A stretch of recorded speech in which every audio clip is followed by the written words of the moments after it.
Welcome, podcast fans. It's time for the What's Up Bro podcast show, presented by J&J Production Studios, the home for all your entertainment needs. All kinds of great topics discussed every week, a variety of different themes offered, special guest appearances, prize giveaways, and so much more. Stay tuned. And now, here are your hosts, Sam Crow and Big Hoss.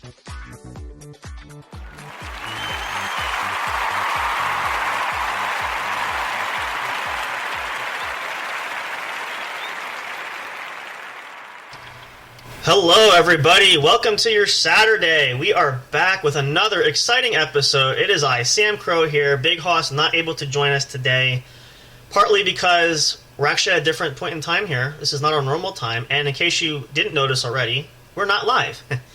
I did mention this in last night's show. If you missed that, you can go back and check it out. We actually have a very special guest today, someone who's been on the show. We've been trying to have him come back. We tried to do this over the holidays, but things were just too chaotic, too crazy. But now that the madness is over and we have some time, we're able to sit down and move forward with the show. He is the one and only Mr. Ramsey Veitch. Good afternoon, Ramsey. Thank you for joining us. How are you? Oh, we're doing great. We're looking forward to this. I know a lot of you guys have been excited for this. This is going to be awesome. We're moving on to the next exciting episode of Into the Martial Arts World. Great kind of topic to talk about today, and I'm going to set that up in just a moment. Before we do that, we'll go through our announcements, get the annoying stuff out of the way, which I know you guys, it's just what we have to do. It just helps you guys to keep up to date with what's going on. So, as I said, if you missed the episode last night, it is up and available. You can check it out. Check out our Linktree account. It has all studio accounts, all of our social medias, all of the streaming services where podcasts or episodes are available. You can listen to them live. You can download them on your favorite device, your phone, your laptop, your computer, whatever the case is, whatever you have, your tablet. Take them with you, and you can listen to them offline anywhere and everywhere you want to take it and go. It's also kind of neat to have that little feature there. So check that out. Also want to give, again, a shout out to our good friend and our producer and one of our good buddies and mentor, Mr. J, who's going to start his show up again. You can check that out on Spreaker, Ragnarok Inc. Radio, the Sanitarium channel. They will be back beginning of February to start a brand new episode there. Also, in case you guys want to know that too, I've shared this, and I'm going to put this in here because this is our bigger announcement. We have some exciting things coming up. We're working on some advertisements for the show, some new ads we're going to have done, sort of like little mini commercial ads on social media. We have some Facebook ads are going to be coming out, so if you're following us there or use Facebook, you should see them on there. That's going to be coming up hopefully this week. We're still working on someone there to do that. It's going to be awesome. We cannot wait, and we're so thankful for the partnership with Spreaker, with Fiverr, which is another site, in case you guys didn't know, that employs, it's sort of like Etsy. You do have some content creators that can help podcasters such as us or people that have their own business kind of create anything advertising, or like you guys see some of the podcast designs that we have, the cover arts that we have, and some of the voice actors that we've used to fill in the show as well. It's a great thing. It's awesome, especially for anybody who's starting their own business or if you're starting your own podcast. Check that out. It's also very fantastic. Super fun for that. And I think as far as announcement goes, that's pretty much it there. Just, again, reminder, too, in case you missed that, too. This is not a live episode. This has been pre-recorded, so it will be published. It will be up on all accounts tonight, our normal time at 10 p.m. Eastern. We'll have the night off, but the content will still be there for you guys, which kind of works out nice for everybody. We don't want to leave you guys hanging. We want to end the weekend on a high note, especially because we know the work week is coming, so we want to give you as much relaxation as possible. So that's why we're doing this, and of course, whenever we have a special guest, we always want to accommodate their schedule as well. So with that being the case, that's all the announcements that we have. We're actually going to take a short break right away because we want to launch into this. This is going to be fantastic. Ramsey's got a lot of great information he's going to share. We're going to talk about some different things there. So we're going to get some music for you guys to kind of set the mood there and get you all relaxed, and a perfect chance if you need to take your bathroom break or get a snack. If you're in a comfortable chair, grab a blanket, put your feet up, get comfortable, and enjoy with content that's going to be coming. We'll be right back. Stay tuned for more. Do not go away. We are just getting warmed up. The real meat and potatoes of this episode is coming after this break. Stay tuned for more. Don't go away. We'll be right back. Soundstripe.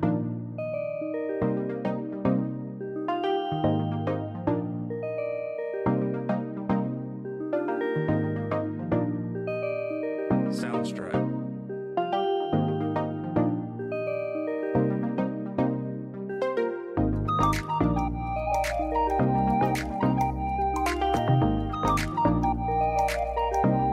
Soundstripe.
Hey audio fans, are you looking for fun and excitement?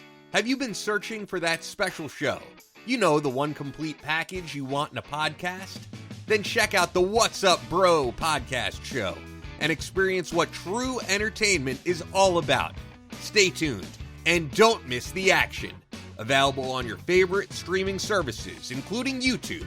Thank you for all your support. And as always, we'll see you at the show.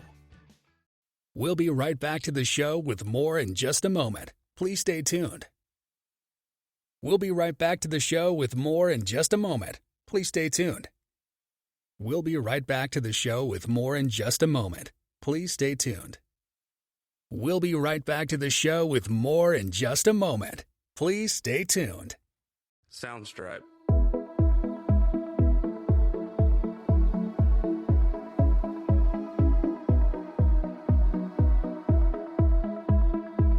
Soundstripe.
Soundstripe.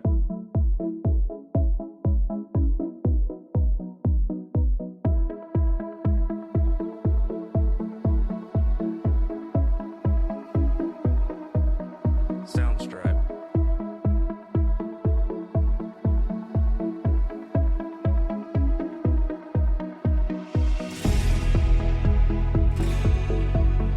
Soundstripe.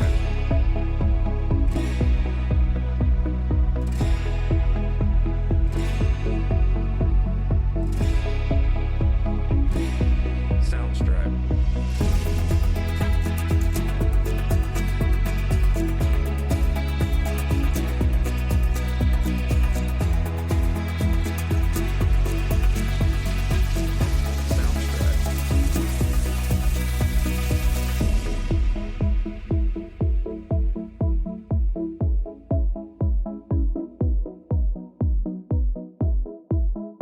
Soundstripe.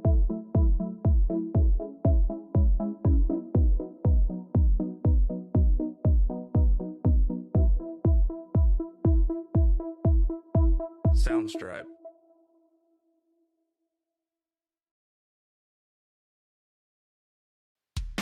Are you enjoying the show? Do you want even more great content? Then check out the What's Up Bro podcast show's link tree for all studio accounts, including the official show website, brought to you by J&J Production Studios. Catch all your favorite episodes of the show when they're uploaded. Curious to know who makes the show possible? Meet the cast and crew. Discover the magic behind the microphone, not just in front with our staff bios. Want to chat with other audience fans? Enter the forums section. Talk, engage, and interact with listeners from all over the globe. Not on social media and want the latest information? Then subscribe to the podcast newsletter and get everything delivered straight to your inbox. No matter what, you'll always stay connected. Thank you for listening, and stay tuned for more.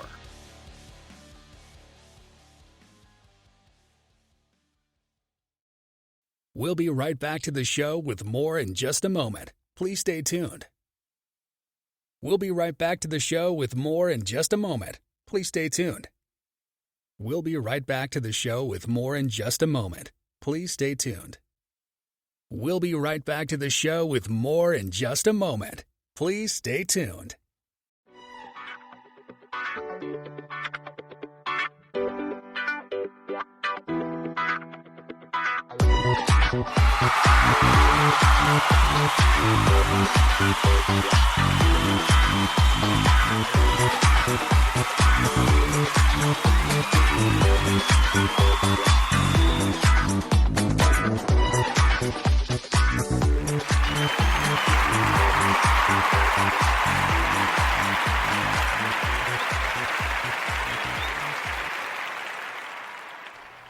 Hello, everybody. Welcome back. Apologies for that little extra long break there. We had some technical difficulties, which we got it figured out. Ramsey's still here. Didn't disappear for too long. So we're trying a new setup today. So this was something that we are taking a crash course and just kind of rolling with it. So there's always, as I said last night, we talked about time and how you can have the best laid plans, but they don't always go accordingly like you hope. And this is one of those examples. So there you go. I proved my own point.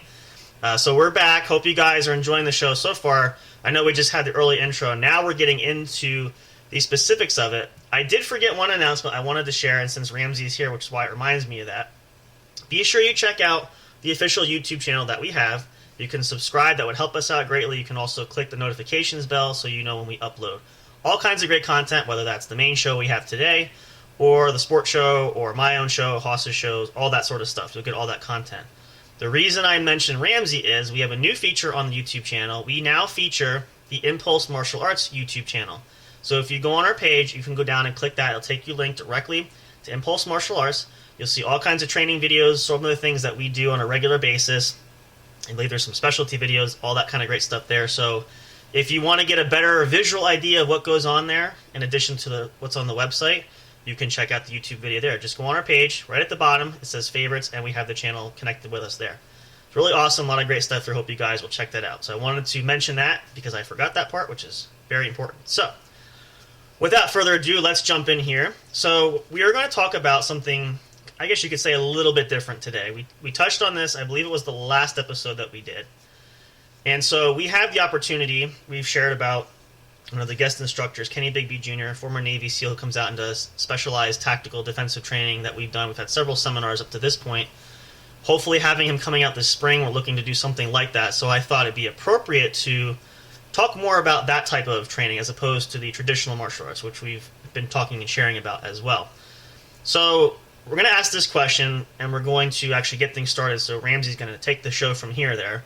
So I want to pose this question first, because it's always fun, and whenever we have a special guest, we like to know a little bit more in detail and personally. So I'm trying to think the best way how to phrase this question. So it's kind of, for Ramsey, it's kind of you, like, how you got involved, how you got to know Kenny, like, what started the process of leading to this type of training where you kind of had the partnership where Kenny comes out. Like, how did that sort of come to unfold? What led you to that kind of training? How did that sort of birth itself, I guess, if you want to put it that way? Just to kind of give us a little bit of background. So share with us that first. How did that come to fruition? Right. So just a really quick bio on Kenny. Kenny Bigby Jr., you can look him up on social media, etc. He travels the country, sometimes by himself or with or internationally with a team through a system called TRICOM. And he's a former Navy SEAL. He teaches SWAT teams. He teaches civilians. He teaches special forces. Impressive, amazing. Secret Service. All these different kinds of people. Gun tactics, close quarters combat, Muay Thai, Brazilian Jiu-Jitsu, weapons training. All this cool stuff. And so when I met Kenny, I was at a martial arts seminar back in, I don't know. I'm going to say like 2010. Wow, okay. Yeah, long time. Yep. I have no idea. This is like 2010-ish. My teacher and I, along with a couple of his students, went out to Atlantic City, which is only a couple hours from where we live currently. Yep. There was an annual get-together of martial artists, tables of stuff you can buy, and it was a convention. But they also had half an hour to 45-minute slots that a lot of the different instructors would teach their individual arts. So that was a time where you can go to a convention for the weekend and you can participate in dozens, literally dozens of martial arts seminars. Everything from Penjat Salat to Aikido to combatives to Krav Maga to swords to Kung Fu and Wing Chun. Some notable names came there. We had some celebrities come there. Like Michael Jai White was there at one point. Wow, that's impressive. I think this other guy. I think Jason Statham showed up once, but I missed him. Yeah. Okay. So stuff like that. So the guy from Cobra Kai, the bad guy, whatever his name is. Billy's. Martin. Oh, Martin Kovich, the teacher. Martin Kovich. Yeah, he was there. He lives in Jersey, actually. Okay. So he was there, and got a picture with him once. Stuff like that. Nice. Stephen Hayes, a notable ninjutsu instructor. So nothing big, not anything Jackie Chan and stuff. Well, anyways, so we were going there at that point a couple of years. Oh, and just a quick note, if you guys know, Kerry Tagawa, I believe his last name is. He was the guy who played Shang Tsung in the original Mortal Kombat movie back in the 90s. Yep. And he also played in one of my favorite movies called Showdown in Little Tokyo with Dolph Lundgren and Brandon Lee. Yep. Oh, it's one of the best martial arts movies you could watch. It's just so fun in the 90s. And he was the main Japanese Klansman bad guy. It's always the villain, Yeah, there's a cool sword fight at the end. So if you've never seen that movie, please check it out. Find a way to watch it. Yeah. It's so much fun. And so, but we had the luxury of having dinner with him one time. Okay. So that was really cool and exciting. Kenny was with another gentleman who did Kung Fu a little north of him, maybe a couple hours north of him, of where he lives in Indiana. Okay. He was there. They were both there together. And this was when Kenny was probably, I don't know, a few years into his Brazilian Jiu-Jitsu training and his Muay Thai training and all that stuff. He wasn't even in with Tricom yet, so he was getting into his training pretty heavily outside of the SEALs. Okay. So, so we had exchanged information. We hung out with him for the evening. I got pissed drunk. I probably embarrassed myself, but Kenny was such a cool cat, and we just chilled and all that stuff. Oh, he's great. Had a great time. So, I looked him up. I would say about 4 years ago. Okay. Right around when I started my school. I looked him up and I said, "Hey, Kenny, I see that you're doing some stuff. I would love to hook up with you out in Indiana." Okay. And where he has a dojo out there called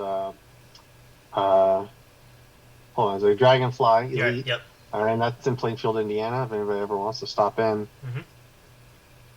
he teaches out there his Muay Thai and all that stuff. And I said, you know what, I'm gonna go out and see this guy, and I'm gonna train with him a little bit, blah blah blah. Right. And just because that I was looking into getting some training, and he's like, well, dude, I can come out there. And I got this, I got that. I was like, oh, okay, great. So I had him come out because I knew he was getting into this, or he was doing this tactical gun training, being a Navy SEAL, and he started to teach it. So I said, come on out, let's do this. I got like 10 or 11 people together at my dojo, and we started, that venture. So when he came out, first thing he taught was gun retention. Yep. And it was all about, hey, you have a gun in a holster, mainly for police officers. But it can apply to a lot of other things as well. And somebody reaches for your gun. What do you do? If somebody's grabbing your gun on the ground, what do you do? Stuff like that. So it's just how to maintain your firearm in its holster while you're being attacked in a close quarters scenario. Right. As well as how to deploy it properly in the same situation. When to deploy it versus how to deploy it makes a big difference when you're in a close quarters situation. You can't just pull it out. Just noting that real quick. There have been some videos I've seen where people are pulling it out super super close, and I'm like I can see how it could work. Right. but at the same time, I can also see how the other person can go, oh, I'm going to grab this gun naturally out of reflex. Right. And really make it difficult for you to now further use your firearm. Exactly. So, well, but anyway, I think about it too. Each is known as long as it works. It does, and I was thinking you made it up as a good point. When the last time Kenny was out, which was not this past November. November, yeah, past November. So 2022, yeah. So I remember, and it made me think of it when you said that. As far as when to pull the firearm, the last sort of drill exercise we did, where geared up, and it was 2-on-1, and then the person's got to turn around, and they have them attack. Like, I was thinking when you're saying that, like, when to pull, what to do, how to do, because a lot of things are happening there, and, naturally the idea was to get out of it. Where's your escape method? Because now we're up against the wall, and there's two people coming at one time, and the goal is don't stay there, get out of there, don't deploy if you have to. Once you're free, if you have room to grab. But just those moments where it's like, geez, I gotta, like, so many things are happening. And, I've had instances where a gun falls out, whatever, just keep going, don't, like, thinking about that when knowing what to do, how to do, and the reaction time. And again, it was a controlled environment, but when you think about it, when you're out maybe on the street somewhere, if you're at a grocery store, you're at a mini-mart, whatever the case is, and if you've ever seen it happen firsthand, really how much those skills really come into play with timing, reaction, and same thing, when to pull it, when not to pull it, how do you do it, what's my best option, fight or flight, run away, which, you should try to get away, you shouldn't engage if necessary, that sort of thing. So that really comes into play. We see that firsthand, and that's something that I know for me, when Kenny shows that, and, we go through all these different things, it really shows the practical applications of it, and really where, you say, like, he's trained SEALs, in special forces, but even for the average person, like for us, even if you're law enforcement or just a civilian carrying a firearm, whatever, these sort of kind of close quarter combat tactics help you no matter what the situation. He used that scenario about being in the mall. If you go against the mall, if you're running for it, when you're shooting, and when bullets are flying, when to fire into a crowd, not fire to a crowd. So, I can see that. I can say from the validity of that, that really makes a lot of sense. So that's, interesting when you phrase it that way. Right, cool. And so that's how I met Kenny, and we lost touch just for quite a while, many years, because we just never really honestly had it. It's hard. We weren't like instant best friends, so we weren't sitting in our what's it called, like our bathtubs, taking a bath, calling each other, twirling each other's hair, and hey, what are you doing? Yeah, nothing like that. But I reached out to him when it was time. It was the right time.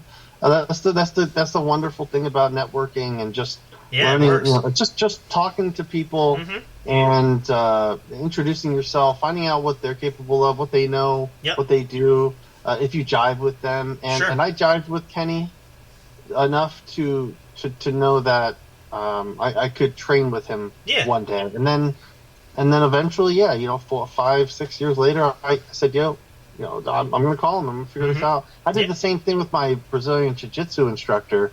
He, I trained with him again, probably 10 or 11 years ago at my teacher's dojo, and then he left after a year and a half and got into Brazilian Jiu-Jitsu. I ran into him about 4.5, 5 years later when I decided to start taking Brazilian Jiu-Jitsu. And then I hurt my neck and I had a dislocated disc and blah, blah, blah. So I stopped going. And then once my neck was better, but my dojo was getting started, and I stopped going to my teacher, and I was doing stuff with work, and a whole bunch of stuff was happening. It's in the way. Yep. I said, bro, I can't sign up and do regular classes. Are you available for privates? And he said, yeah. So now I just do private lessons with him a couple times a month, and go from there. Which works. Do my own supplemental training. But always, just anytime you have somebody you want to learn from, or whatever, or you have a contact, you have networking going on, utilize it. Contact them if they have something to offer you. That you can either pay for, or that you can that you might need. That's what networking is all for. If you don't need them, call them for some other reason. But well, let me figure the worst case scenario is, what are they going to tell you? If you don't ever ask the question, you're not going to know the answer. So right. So you don't want to miss out on opportunity. Worst thing my teacher could have told me was, I can't do it. I can't teach, or I don't teach, or okay, fine, then I'll figure something else out. It's what it is. Yeah. Yeah, and it's amazing. Not a lot of people teach private lessons these days. I had a new student contact me. He's like, "Yeah, I want to learn more judo, but the judo school I went to won't give me private lessons. Wow. They only want me to sign up for classes, Yeah. and I don't have time for that." And I said, "Come on over, because I will teach you privately judo if that's what you want." Yeah, absolutely, as long as our schedules jive. sure. So yeah, so that's how I met Kenny and all that stuff. For example, his friend that he was with,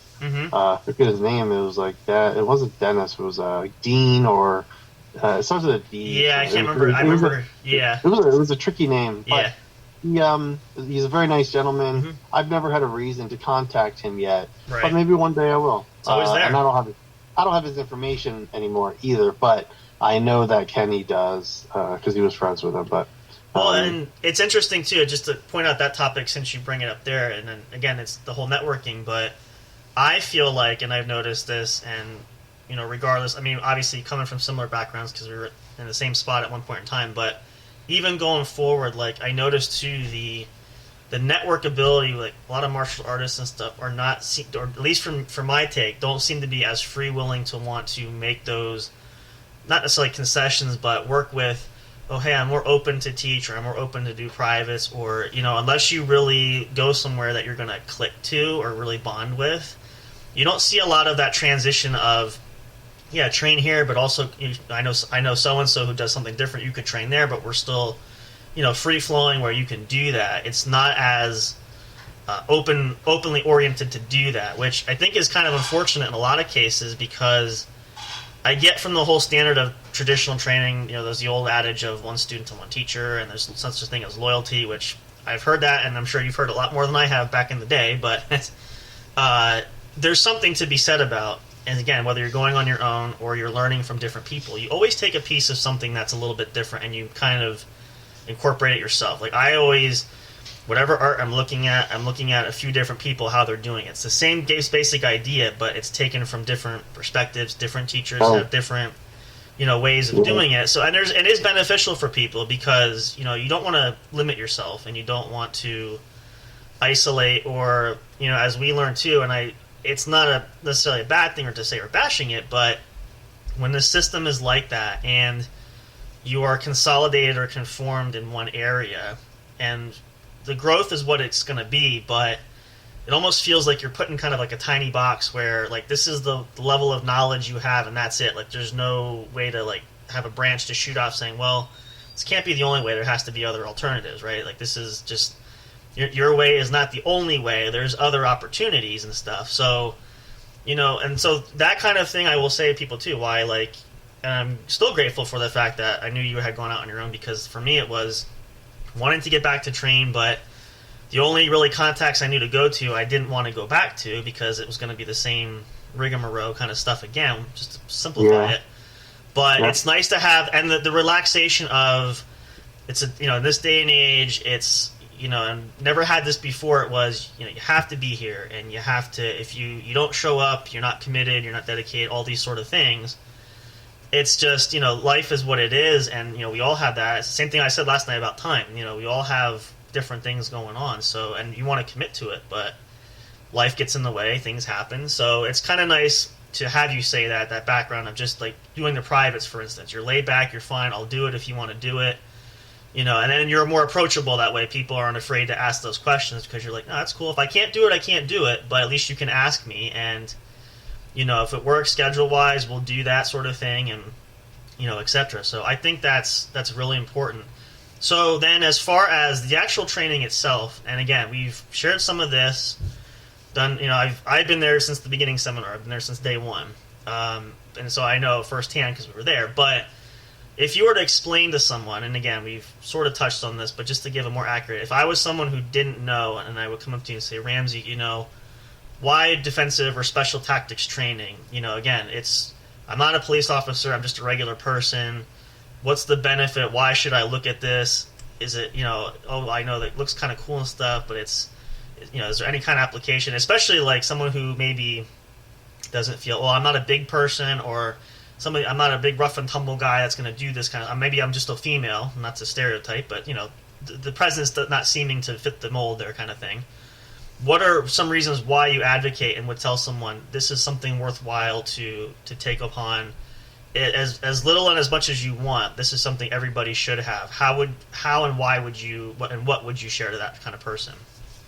So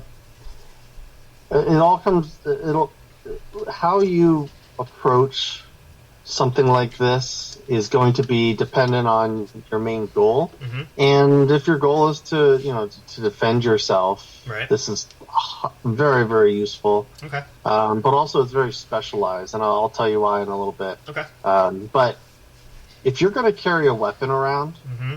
it's especially a firearm. Right. It's important that you learn anything close quarters combat. Absolutely.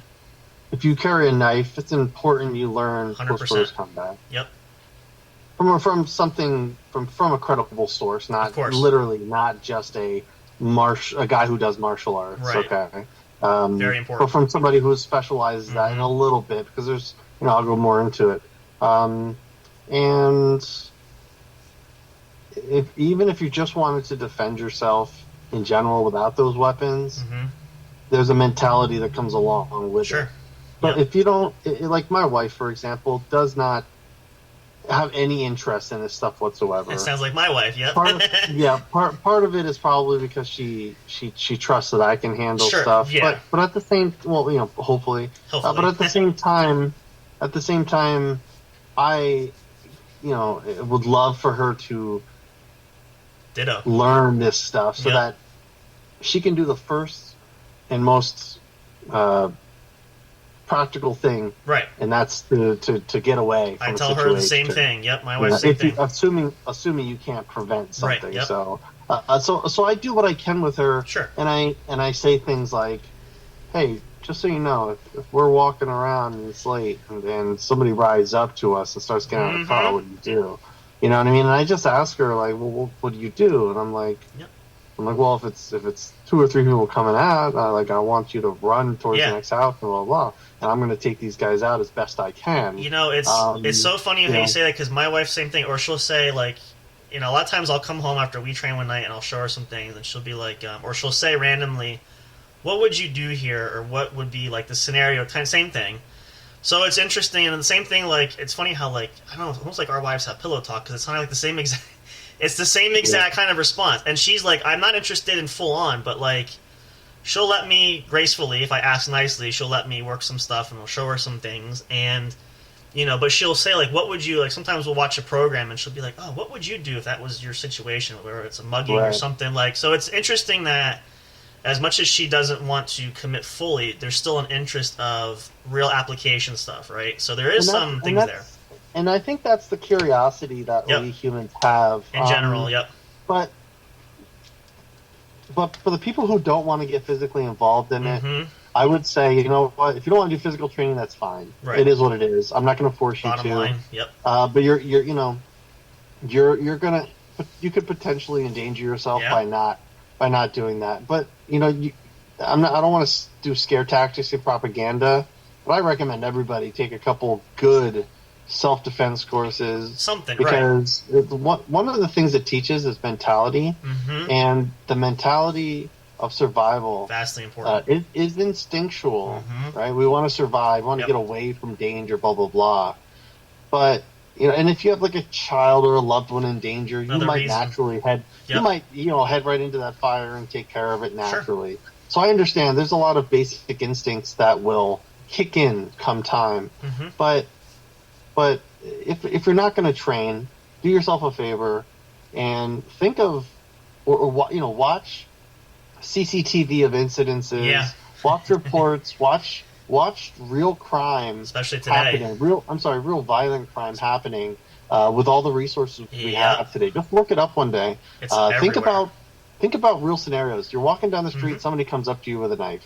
You're walking, you're in work and there's an active shooter. You and your wife, or you and your kids, or you and your spouse are in a grocery store and somebody comes in with a gun. Could happen. All right.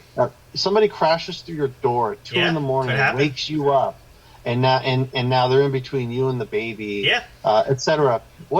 Just ask yourself. Very real. what do I do in that that situation? And something.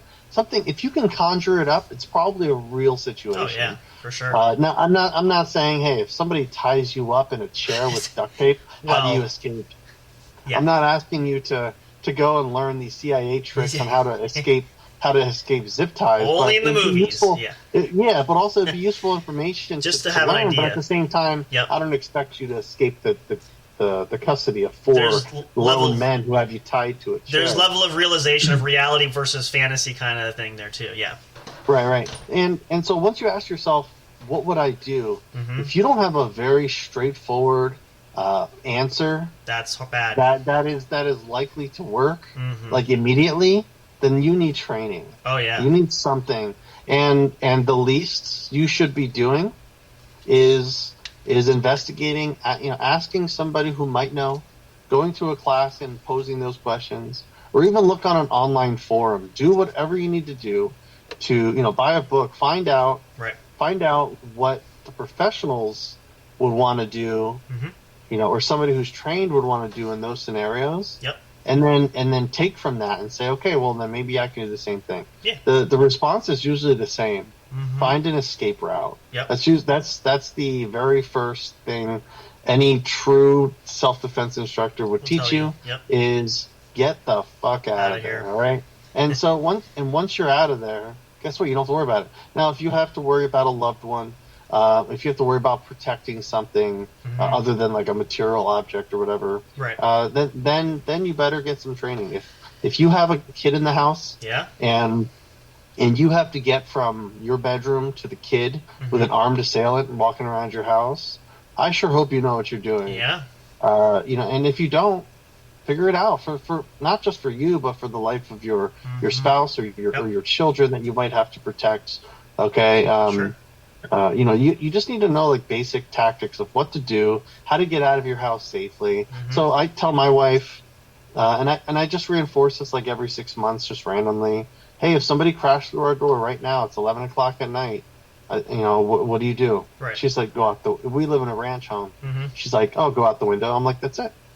That's Simple. It. That's because she's not a physical trainer, like somebody who doesn't want to train the physicality of it.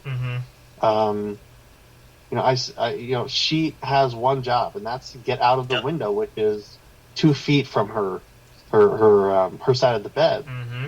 She opens the window, she kicks out the screen, she crawls out, she runs to the neighbor's house. That's her job. Pretty much. If there's an intruder in the house, my job is to keep the intruder at bay long enough for her to get out of the window. Then guess what?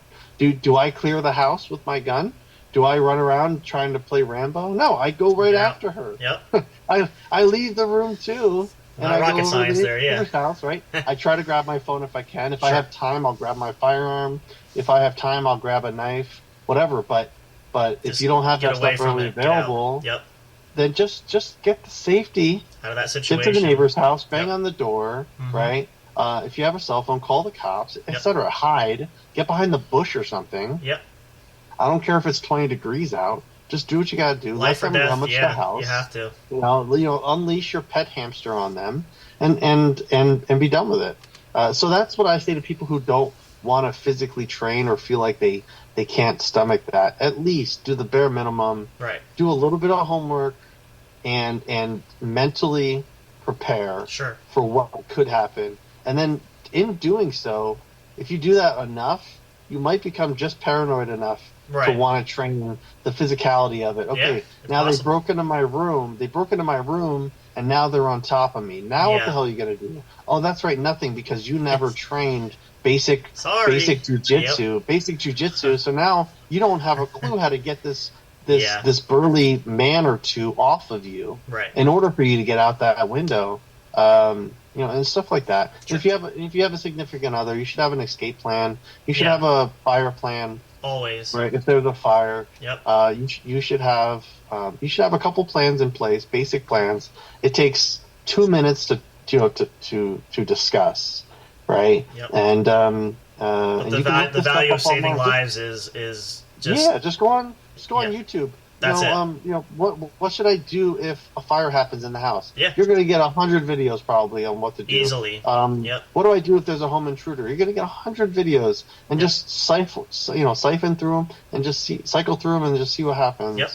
And see what conclusions you come up with. Yep. Or you can skip all that, go to somebody who knows basic tactics. Probably like the this. best way to and discuss with them. Hey, yep. a scenario I'm really worried about is home intruders. Fantastic. Even if that instructor is not.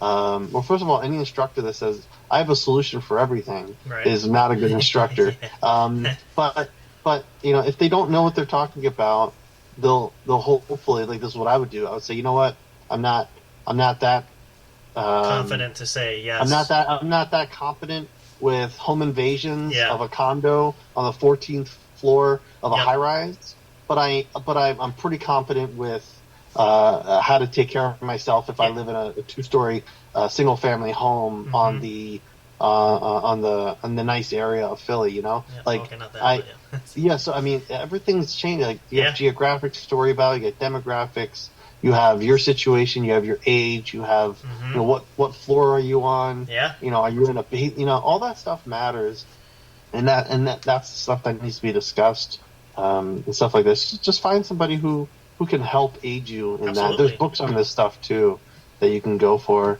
Now, for somebody who wants to carry around a weapon, or this is the stuff for you, because definitely, if you're carrying around a weapon, for one thing is if at any point in time you've ever said, or you still believe that you can just shoot the person, all right? Because I get that response a lot. I hear it all the time. Yeah. people are like trolling a video. They're like, oh, hey, this guy was, tackled by 3 people and mugged, and then you see the comments, dude, this is why I carry my gun. It's like, really, dude, you got hit in the back of the head. You got tackled by 3 grown men, okay, or 3 teenagers, I don't care, and they beat the crap out of you. Oh yeah, you're just gonna pull your gun out? Really? Well, even somebody pulls a gun up on you to rob you at an ATM. You're just gonna pull your gun out? Really? Well, and the thing of it is, somebody's too, attacking you with a knife, you're just gonna pull your gun out? Exactly. I don't think so. The thing of it is, too, is naive and ignorant. The thing too is, like, when you say that, also is, and I remember this is going, but Kenny's training too, is first of all, when you even pull a firearm, we've done training with aiming properly. You could shoot somebody, but it doesn't mean it's a kill shot, and it doesn't mean, if somebody's got adrenaline, or if you hit them there, you can't just think, and I've heard this, and a lot of people say, oh, if I shoot them, they're going to be down on the ground, they're done. You can't guarantee that. If you hit them the wrong spot or don't hit a fatal shot, they get back up. They can still, that adrenaline's pumping, where you could shoot them and say, okay, well, I hit them and they're down. You don't know what they're going to do next, right? So that's all part of that. And this is I'm in the medical community, and I know that this is a true thing. But even people like Kenny know, and they teach us in the military as well. There's a dead man 10 seconds. Yeah. And within that 10 seconds, unless you shot somebody directly in the brain and destroyed it, just right, or destroyed their heart in one good shot, you're probably going to have up to 10 seconds, maybe even a little bit more, of somebody coming at you with bullets in their body, riddling while they're taking you out, because their blood is still flowing, pure adrenaline, their adrenaline's still flowing, everything's still good, and then after about 5 to 10 seconds, give or take, they will start to drop or go down, to not have that blood supply anymore, and their body's going to shut down. And that's the 5 or 10 seconds. That's that a lot of people will time. be like, oh yeah, they could kill you. How much time does it take to stab you in the neck? Just a lot less than 5 or 10 seconds. Oh yeah, right? So and then hitting a moving target directly in the head enough to get a good kill shot, or directly in the heart to get a good kill shot. I mean, your chances of hitting those right off the bat are slim, especially if you've never trained close quarters shooting tactics. Because they're not going to just stand there. They're not going to stand still and be like, oh, here, let me shoot you in the heart. So, Yeah, in almost no scenario will you ever find yourself standing in the No. typical isosceles stance, No. like you would at a range, Yeah. and you're going to shoot a standing still target. Yeah. That is probably not going to happen not if you're in a realistic. concealed carry situation. Yep. Very unrealistic. That's 0.01% of So the get opportunities that out of you'll your have. head now. Don't even Just get it out contemplate of your that. head. Yep. Shooting a gun, knowing how to shoot a gun and using it tactically, in a real situation under stress, is 100 times different. Oh yeah. And you're naive and ignorant to think otherwise. That you'll just shoot them. Then you have people saying, "Oh, I'll just shoot him in the leg." The cops could just shoot him in the leg. Like, bro, no, I don't think so. Somebody's coming at me with a machete Yeah. or a knife, and I don't, and they're not, too friendly. I'm not even gonna bother for their leg. Because if I miss, that's vital time that they're going to have to get to me more. So I'm gonna unload all 17 bullets of my Walther right into his center line. You empty that clip. And keep running while I'm doing it. Yeah. Because until he drops on the ground and I consider him neutralized, Yep. those bullets are gonna keep flying. Stops moving, stops breathing until all he that. drops. Yep. Until he drops. And you have no way of knowing. So yep. Right. So we have to just acknowledge that just having a gun could be a deterrent. Just having a knife could be a deterrent, but it's not. Once you have to start deploying them, you better deploy them until you deploy them. Just like if you're going to use your hands or you're grappling, you deploy your weapons until you can either safely get away or until the threat is neutralized. Yep. And then in doing so. Just keep in mind some of the laws you may or may not have That's to the other big, abide by after the thing. fact. Mm-hmm. There was a recent shooting that went viral. Today is January 20th, 2023. Right. There was a shooting that went viral recently in Texas where a male suspect went into a restaurant or a small diner or something and had a toy gun. Yep. Nobody knew it was a toy gun, but it was a toy gun. And he was threatening people, asking for like money or something like that, whatever. And once he turned around, one of the patrons took out his gun and just opened fired. He made the mistake of going up to him like a Dirty Harry movie, and he just offloaded one right to the back of the head while the guy was face down, not even alive anymore. And I was like, okay, well, I mean. That's not going to be good. So just keep, little stuff. He was just obviously excited to take somebody's life, and it is what it is. I don't really blame him. The guy deserved it. In the personally. moment, it's a stupid move. I'm not here to condone violence. I'm not going to condone the death of human beings. But when you do something like that, kind of stupidity-wise, something like that, I don't think you have a place on this earth. I really don't. It's ridiculous. Because if I have to live, there's people like that instill fear in others. Yeah. And if somebody like me is going to live in fear, that's going to piss me off royally. So we need to understand that knives are prevalent, and guns are most prevalent, cases, legal or illegal. They're in society, all societies, and they're highly dangerous weapons. And we need to approach them and respect them as such. And we also need to respect the individuals holding them, because a 4-year-old could do a lot of damage with a knife. Your 6-year-old to pick up your loaded weapon and fire it I've seen a lot of those. Kill themselves or a grown human being with ease. Whether they wanted to or not, and just we need quick. to understand that. Yeah. Oh, I'm sorry, we lost here. I think we are again, as I said, we're using a new system here. We're going to take a short pause here. We know the timer was coming up there. So unfortunately with Zoom, with a free account, you only have so much time. So that kind of cut Ramsey off midstream.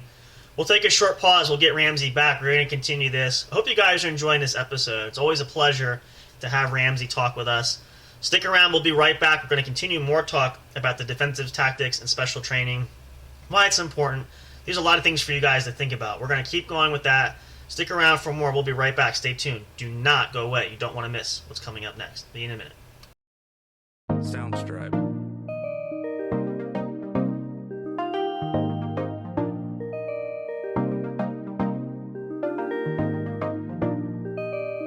Soundstripe.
Hey everybody, sorry for that brief interruption there. As I said, we are trying a new service here using Zoom to work on our meeting for today to have this show at Ramsey. We do lose periodically, and I don't know if that's because we ran out of time or it might be shorter intervals, but that did last longer than we thought. So we apologize, we got cut off midstream, but we're going to jump right back in here. So just to kind of rewind back here.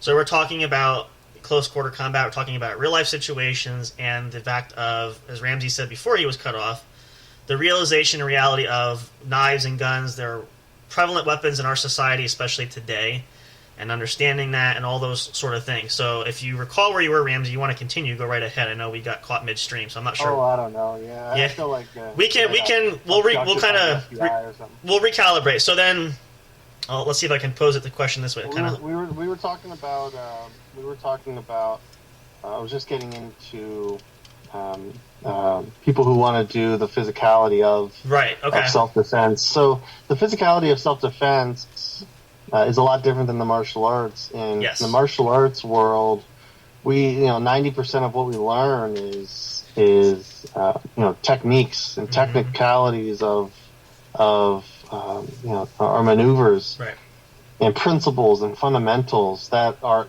immensely helpful when it comes to self-defense. And in almost any martial art, you're learning the same fundamentals and principles that will help you in your thing. It doesn't matter what martial art you do, just as long as it's one of them.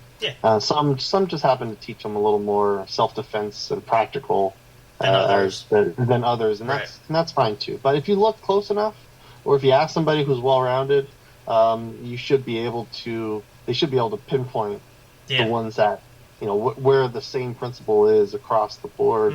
So with combatives and self-defense, we're looking at like 10% of the martial arts world that we need to even focus on. Pretty much, And the numbers are made up, but that's the point. Rough idea. A lot of martial arts is bupkis compared to what you really truly need if you just wanted to learn martial arts. So in the system that I work with, Tricom, one of our big things is we want to be able to teach people how to learn life-saving tactics without tons and tons and hours upon hours of training. We want to teach you how to handle a relatively skilled practitioner who's holding you down, how to get away from them. Like that's what we want to teach. And so our goal is to teach the average person, and especially people in uniform or whoever might be in those scenarios more often, potentially, how to get away from somebody who's bigger and stronger than you quickly and easily without having to go to Brazilian Jiu-Jitsu school for 2 years, to get your blue belt. Or, you don't have to be extremely skilled. Now, if you know Brazilian Jiu-Jitsu, if you know Muay Thai, if you know, certain styles of Aikido, if you know regular Jiu-Jitsu or Judo, wrestling, of course all that stuff's going to help you get out of these situations. But the problem is, if you know just one discipline and you get caught in a position where you're wishing that you had another discipline under your belt, now that's kind of where we come in when we teach our combative stuff. So the situations, for example, will be, all right, well, somebody throws a swing at me. Are you just going to drop and take him down to the ground? Okay, now you're successful. You did not get hit in the face. You didn't get sucker punched or whatever it is. You dropped down to the floor and you tackled the person. But you didn't assess the threat. You don't know what the problem is. Now he busts out a knife. Right? Maybe he had a knife in the other hand and he wasn't swinging. He was just trying to grab you. But he didn't have to grab you because you grabbed him. But now you're on the ground, now what? wrestling with somebody you have no idea who he is. You don't even know his intention potentially. And now he has a knife, and guess what he's doing while you're trying to do all your slick arm bars, leg knee bars, and ankle locks and all that shit? he's literally stabbing you in the kidney. All right, at least half a dozen times, like, you know. Right, and these knife attacks can come quick, very fast. So yeah, now you might have defended yourself in the beginning. You might have survived the initial encounter, but long term, maybe even broke the guy's arm. Maybe you even took the knife away. Yep. Maybe you broke his foot or his ankle. I don't care. But right, you're walking away and you have 4 puncture wounds in your liver and your hepatic artery is severed. Guess what? You have potentially minutes to live. Yep. Okay. Literally, no joke. You can't, exactly. Let's take boxing for example. You know boxing, right? Yep. Somebody come and just tackles you. Oh yeah. Right?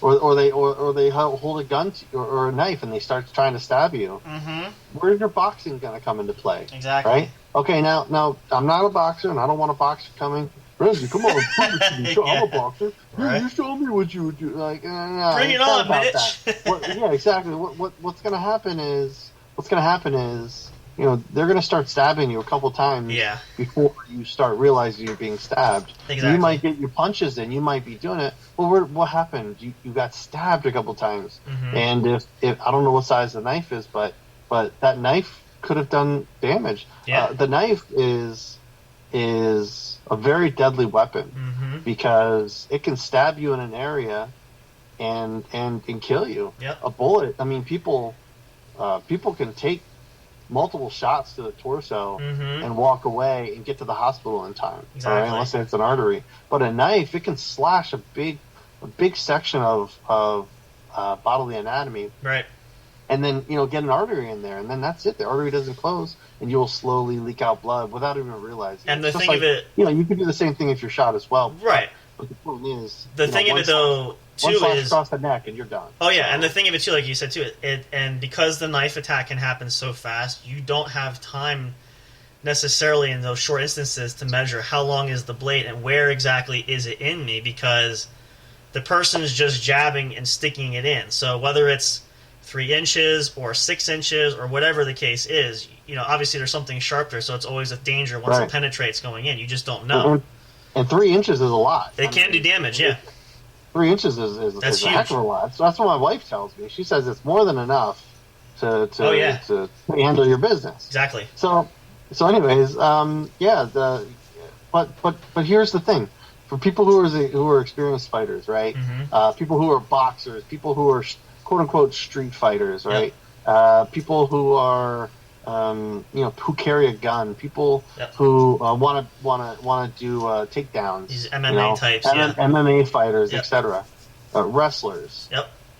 Their first initial instinct is to do what they've been trained to do. Naturally, yep. And what is that? That's Brazilian Jiu-Jitsu. That's Muay Thai. That's that's boxing. That's wrestling. That's MMA. That's their initial, and they might succeed. Don't get me wrong. It's always possible. They're very excellent art forms and forms of self-defense. But the problem is, if there's a weapon involved, or the person you're quote unquote defending yourself against turns out that they're much better than you in said discipline, then now you're going to be in the fight of your life, for example, right? It'd be like me going up against somebody who's been a black belt in Brazilian Jiu-Jitsu for 5 years already. Yeah. Right? They've already been doing it for 20 years. And it's like, okay, if I decide to rush in on them, without knowing that they know that stuff, they may or may not take me to town, and I'm going to need some sort of equalizer. That's an oh shit moment there, yeah. Exactly, and you don't, and so some of these people with these mentalities, they say, "Oh, I'll just beat the guy's ass. I'll just punch him in the face. I'll knock him out." Okay, but you just got stabbed 4 times, right? You just got your carotid artery sliced. All right, and you it's not all the way through, but it's enough, and you have to apply pressure. Yep. You don't have time to to engage. Well, the first thing you need to do is disengage. Yep.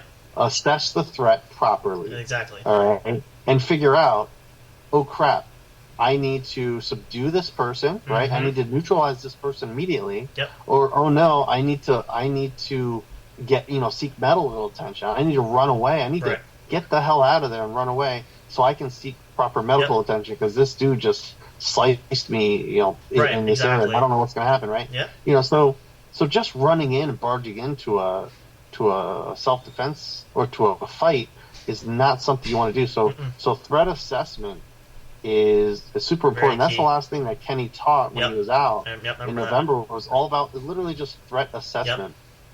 We, he went over some basic exercise on how to strike, how to do this, how to do that, how to defend on the ground real quick. But the whole purpose of that seminar, that 2-day seminar, was learning how to assess the threat and get the hell away. And even to avoid the takedown, exactly. to avoid the knife cut, and how to minimize damage on the way out. So that's what combatives training is all about.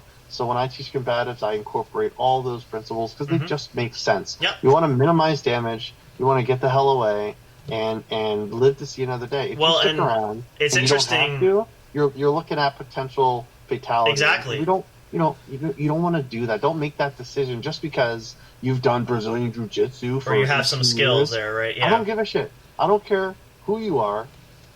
Right? You could be Hickson Gracie for all I care. All right. If I have a knife and you're doing Jiu-Jitsu on me, I might lose ultimately.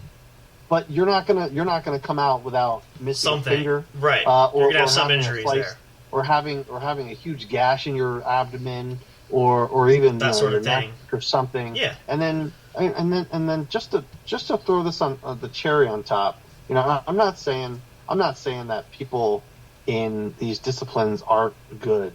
I mean, you have to respect somebody who's been doing martial arts for a long time. It's just simple as that. You have to respect simple logic, with or without an advantage like a weapon. Right. But what's important is that no matter how long you've been doing martial arts, is you respect the weapon way more because that weapon is untrained. Even an untrained person is already a black belt. All right. So you have to respect that weapon because weapons they're going to do what they're meant to do, and that's to kill or to maim. So I don't care who's holding the weapon. You need to respect that person who's holding that weapon because you never know what their intentions are or what they're going to do with it, and it's a tool for them. Well, it's the screwdriver to the screw. Exactly. And you're the screw. And you're the screw. Literally going to get screwed there. So that's they're literally going to screw you, and it's not going to be fun for you. No. And the interesting thing too. Don't think that you can. Don't think that. Sorry about that. Don't think that your dozen years of training. It's not going to are going to necessarily overcome the stress that you will go under when a weapon gets involved. Okay, in a real situation. Right. You could be prime time whoever, and if I put a knife up to your throat or in your face, your mentality is gonna change. All right. And to prove this, Kenny, he's a Navy SEAL. There's a well-known podcaster and a BJJ artist and Navy SEAL also named Jocko. He's a big dude. He knows what he's doing. He knows what he's talking about. Literally, the first thing that these guys say, especially in weapons-based scenarios, but in any self-defense scenario, is, dude, don't be there. No. And even Jocko, like, he's given the example live on podcasts. Like, if some dude wanted to fight, I would turn around and walk away and run away, depending.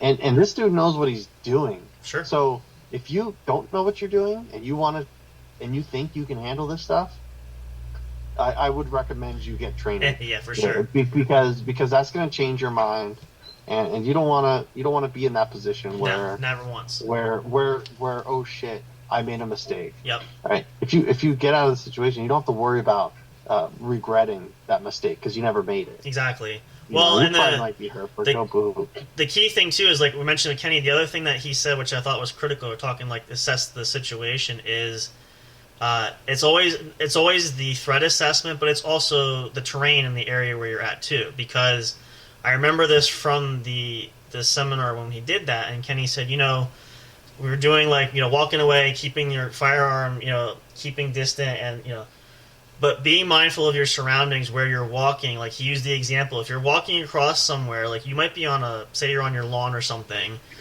you're walking on a flat surface, and you might have your gun up and you're pointing it out there, but if you're not aware of the surrounding where you're going, you could step off a curb, you could trip, break your ankle. You might have the level eyesight of the gun, but those sort of things happen where if you're not mindful of that, even if you're walking into the street, you're watching someone, but there's cars coming. If you're not aware of, and I think he also used this scenario when you're in the mall.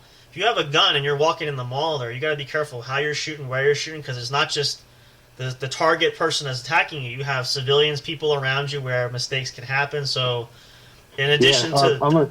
let me touch on that real quick. Sure. So, before I lose my train of thought, Yeah. I have the memory of a goldfish sometimes. Right, the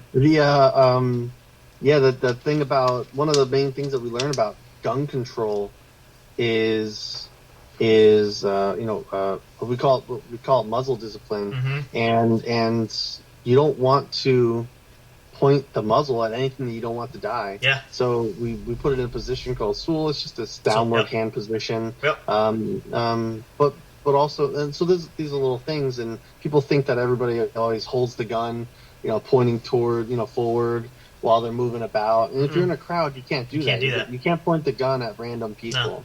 No. But also, not too far from Kenny's home base in Plainfield, Indiana, is Indianapolis, and they had a mall shooting there just last year. Right.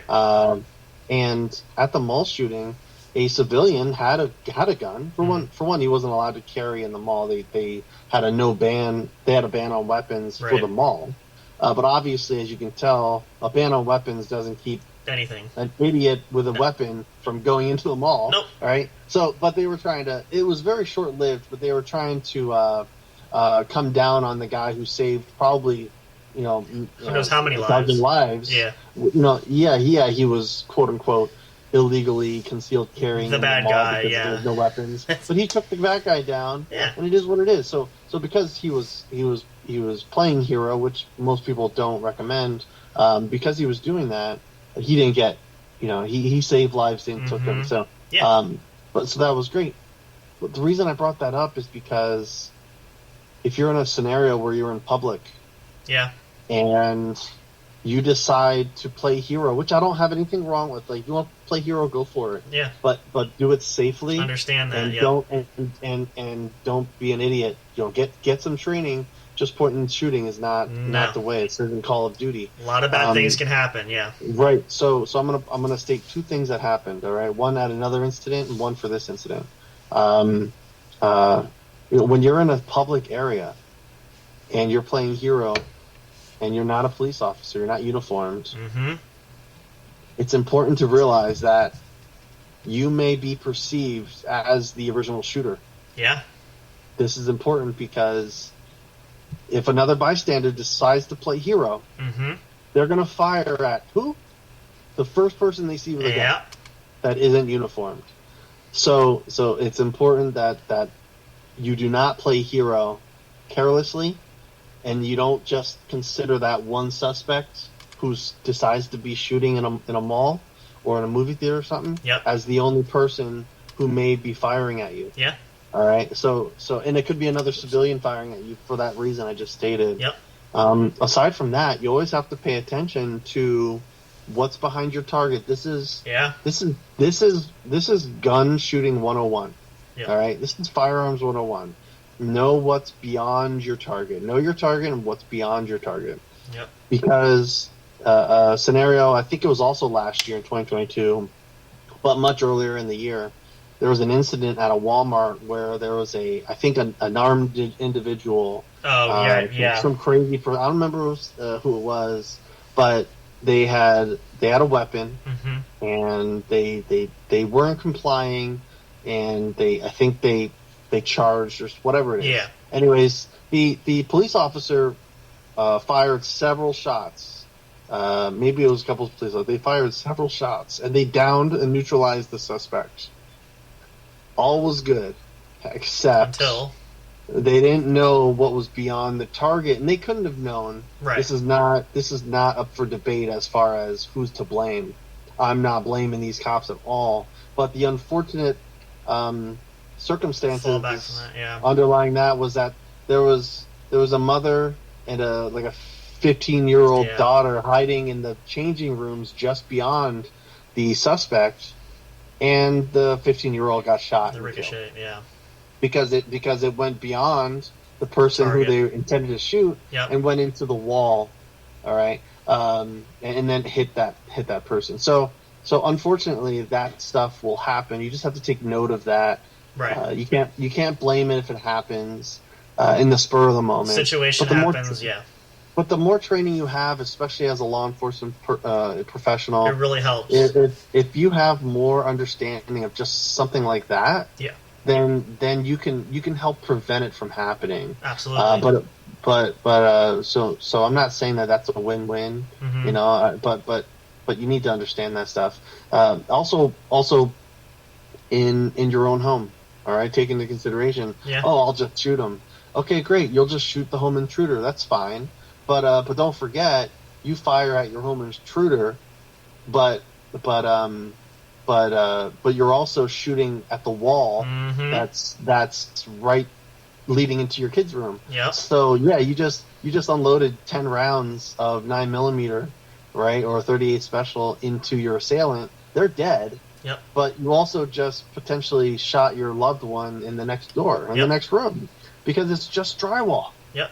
It's just drywall. Will not stop bullets. No. You know what I mean? Like, and then, so you have to understand now the types of bullets you have. Okay, let's look at your ammunition. You have hollow points and you have full metal jackets. Do you know? I ask this to anybody who's listening. Do you know the difference between a hollow point Very and a full metal jacket? Yep. If you don't know the difference, and you carry a gun, then you need to understand the Big difference. time. You need to learn. Yeah. Because a full metal jacket is a rounded, right, or a pointed bullet projectile, and that is going to go through a lot more than a hollow point. Yeah.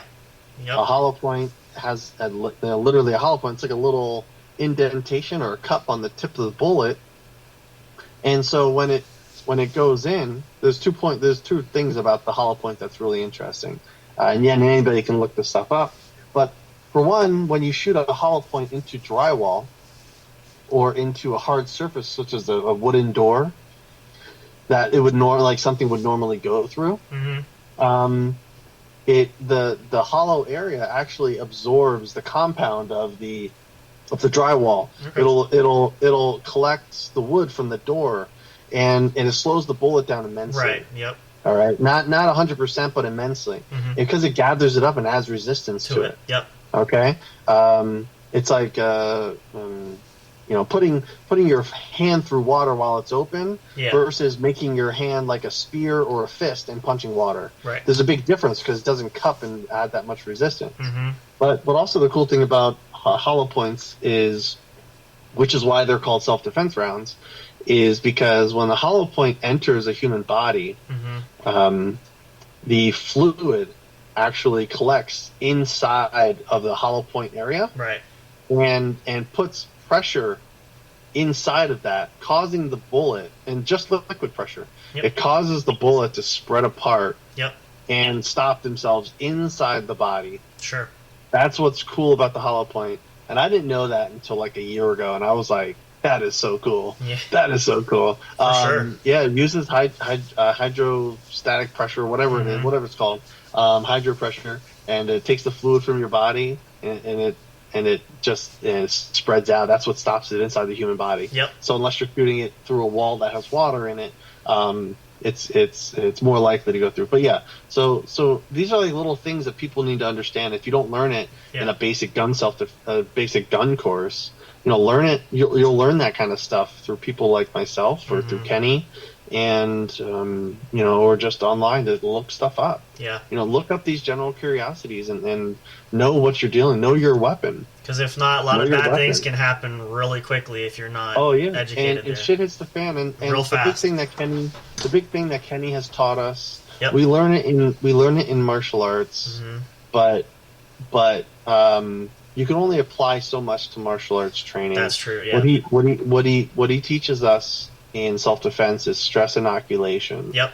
And that's essentially adding little bits of stress gradually over a certain period of time or over intervals, and evolutionizing the tactics or whatever's being trained. Right. That allows you to absorb this into your subconscious and to make it more reactive and instinctual, as opposed to just a purely reactive freezing type moment. Sure.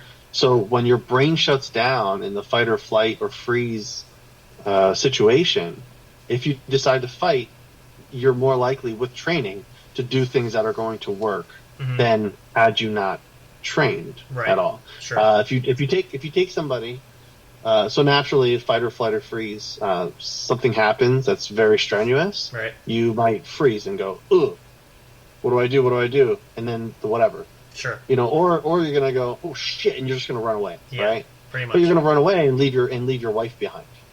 Oh shit, I forgot her. Now you have to run back to get her. Whoops. Because you forgot. You just reacted. It's and instinct, yep. So then fight. Some people are just more aggressive and they want to go, oh shit, and they just attack, attack.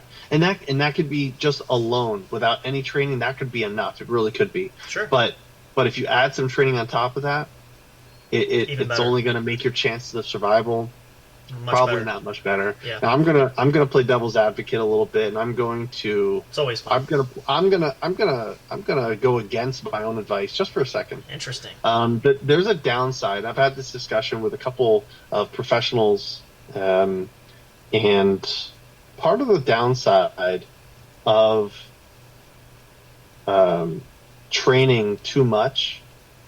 Or too many specifics when it comes to legalities, right? Because it's important you know your laws, but at the same time, you don't want to have to think in a situation like this, and that's why we train the way we train. That's why Kenny trains us the way we train, because you don't want to have to think at all during a situation like this until you get to a point where you have time to think. Exactly. Right, and that's after you get away and survive the initial encounter.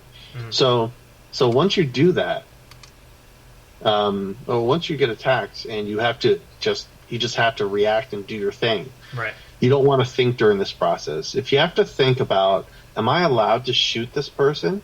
Too much time there. Boom! It's too late. You're already dead. Way too. You're already dead. So the one of the situations I brought up once was individuals in your house. The situation is where you can't leave your house. Either you're unable to, or you just can't because you have loved ones in the house, and you have to protect them. But you have an individual staring you in the face who's not supposed to be there.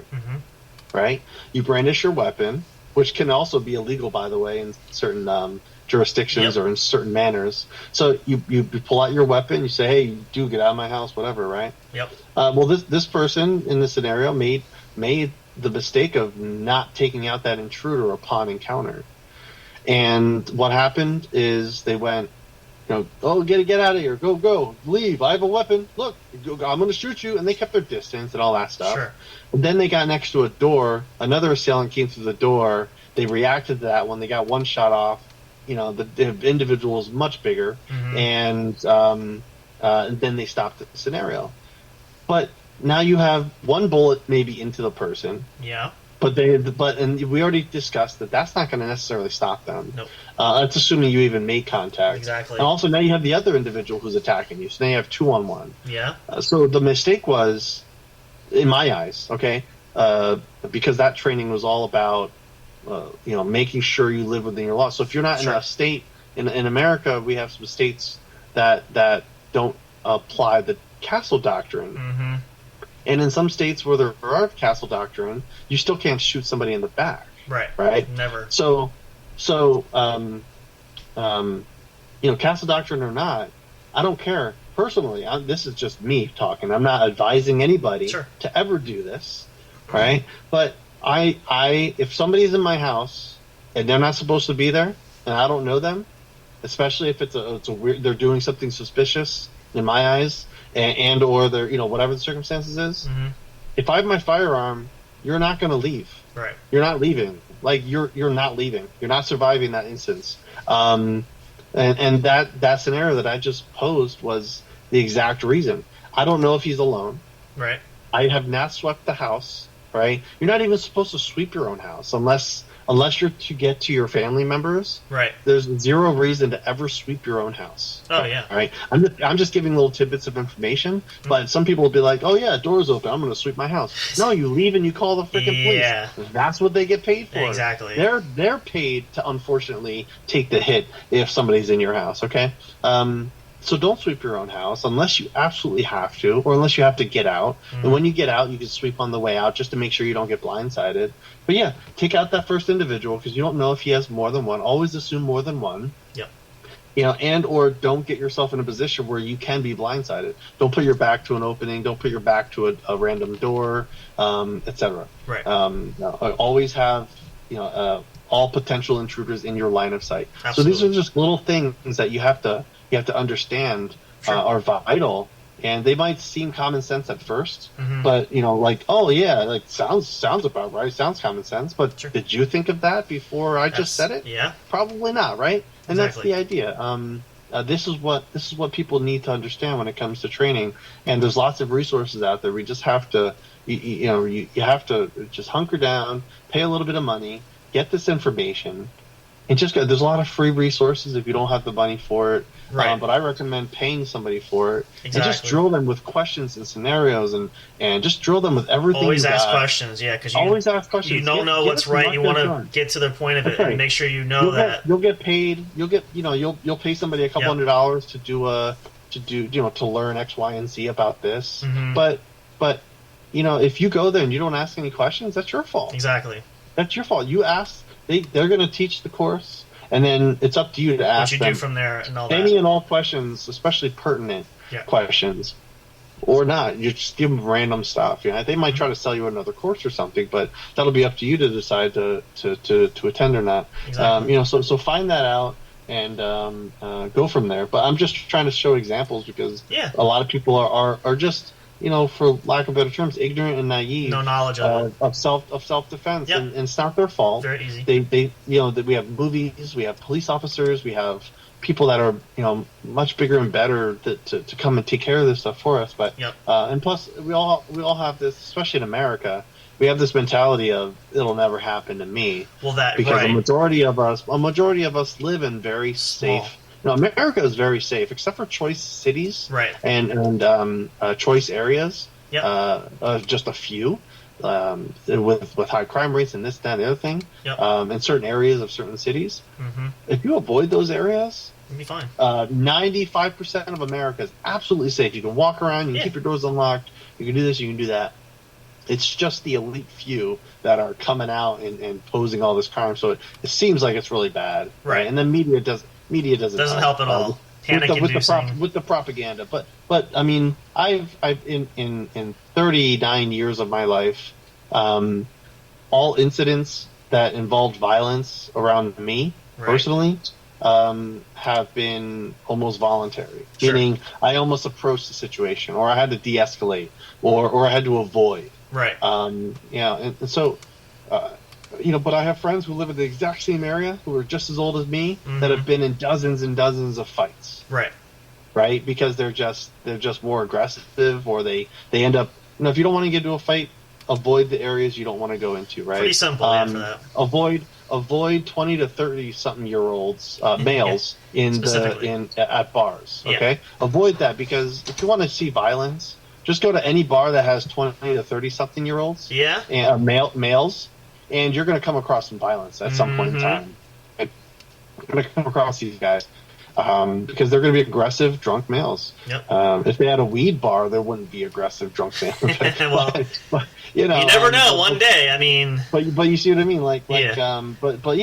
That's a place of violence. That's why they have bouncer clubs, because you have a lot of 20 to 30 something year old males who want to start shit. And you have some females too, but the females aren't nearly as aggressive. Right. All right. But most of the people that get bounced from bars are going to be males of that time frame. Sure. Avoid bad areas of cities. If you know it's bad areas, don't go there. Don't walk around. Lock your doors. Do this, do that. Avoid those areas. You can't stop. You can't stop it if somebody comes into the bank you're trying to get money out of and rob it.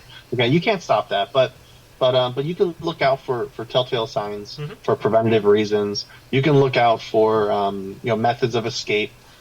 conjure these things up and get this information. Right. If you don't have the information and you want some guidance as to where to get the information, you're more than welcome to contact me personally on my email, impulsemartialarts@gmail, and say, hey, look, I heard you on a podcast. Where can I find more information about this? And you tell me where you live, and I'll try to help you. I'll Google stuff, and I'll try to point you in the right direction. Sure. Of who I think might be credible in that area within reach or whatever. If you have money issues, whatever. Yeah, I'm going to start posting more stuff on social media of stuff just like this. Tidbits of information. Very helpful. So just to help people, because the training's all there. You can get all this kind of training online. Right. Very, very free. Not difficult. Yeah, very free. And you can figure out how to apply it. Absolutely. And a majority of martial arts training and self-defense training is mental. So if you have the need to want to learn this stuff, you don't have to ever set your foot in the gym. All right, that helps immensely, but it's mental, meaning if you can at least just think about how to approach situations, how to avoid situations, how to handle situations from a mental standpoint, a lot of the physical stuff will never happen. Exactly. Somebody comes up to you, pulls you around, and tries to swing at you. Do what you naturally do. Duck, get out of the way, and then run away. There you go. That's all you got to do. See? That's all you got to do. It's a lot of great information there too for that. But this is, and really why we're gonna probably wrap it up here, just because for time wise too. But this was really why I wanted to, for you guys listening too, want to do this episode where, and again, I know we touched on this a little bit last time, but there's so much more information that's there, and it's a lot of stuff to process. But again, anytime Ramsey's available to share, we'll probably do more episodes like this down the road too. If there's other interest for that, there's other certain areas we can talk about with that too, and to be more specific. But hopefully, this gives you guys at least enough of general idea and some things, really, if nothing else, to think about. Because I think, as Ramsey said too, and I believe it entirely, people are just ignorant of the fact, not because their lack of not. It's just the searching for it and looking for it. So that's really why it's important that you do this research and you ask those questions, and really just get yourself in a good position to be educated, if nothing else, so that at the very least you can know that you're doing everything possible, everything available to you, and put yourself in the best possible position as much as possible. So we are going to talk more about this down the road. Really glad you guys were able to join us for that. And again, I know we are not live. This was pre-recorded, but I hope you guys will really, truly enjoy this episode. It's always fantastic. So much knowledge. And again, we see this a lot of times, because with Ramsey, we work a lot of this stuff in most cases, but it's really fascinating. And as I said, again, you guys can check out videos on the YouTube channel there. Also want to throw that out there too, if you are local in the area, if you are in around the Easton, Pennsylvania area, and you want to come check it out, definitely look up impulsemartialarts.com. A lot of great information, articles there, things you can find, there's a lot of different blog information, things of that nature. But also, you can stay tuned if you want to do something along the lines of training with Kenny, because Kenny does come out periodically. That information does go up on the website there.